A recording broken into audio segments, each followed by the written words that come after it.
Here are 6 tips that will set you well on the way to being great at your job. Know what your manager wants. So the one person that will have the biggest influence on your job happiness, your progression, and your overall career, apart from yourself, is your immediate manager. It's vital that you get to understand exactly what your manager wants and how they want it. There are so many variables in the manager-employee relationship, and the more of these variables that you turn into things that then your manager can actually rely on you for, the happier they will be. Also try and get to know your boss as a person, an individual.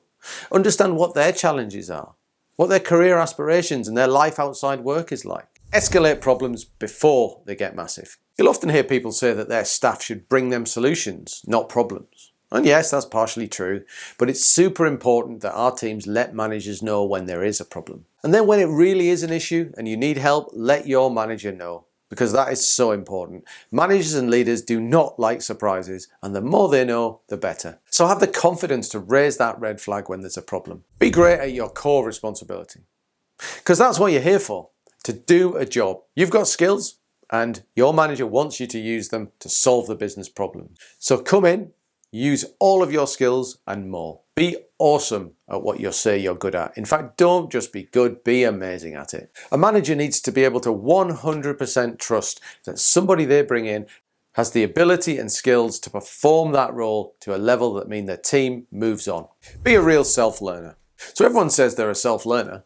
Well, in reality, that's not the case.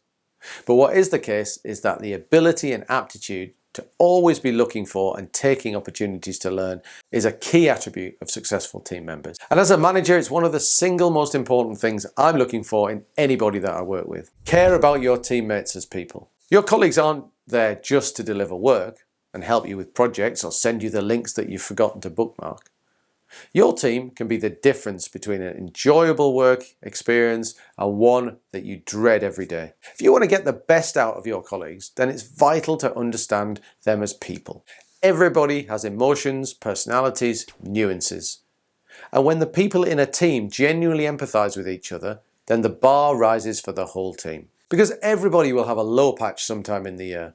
And if you've got a supportive set of colleagues willing to listen, connect and help, then it's a fantastic support network that everybody can benefit from. Complete when you say you will. You have to hit your dates. If you say you're going to complete in 8 weeks, then 8 weeks is what your manager and clients are expecting. As a manager, I'm constantly reporting progress, dates and our roadmap upwards to senior folks who give us the money to perform our work. Because all of these dates feed into budgetary plans, strategies, financial models and loads more. So if you're late on things, then it means that your manager will have some explaining to do. So estimate work effort accurately. You'll build up that reputation as somebody who just gets stuff done and done on time. In fact, building that reputation as somebody who always delivers is the single most beneficial piece of advice I was ever given in my entire career. And have a look at this video right here because it could just get you your next promotion.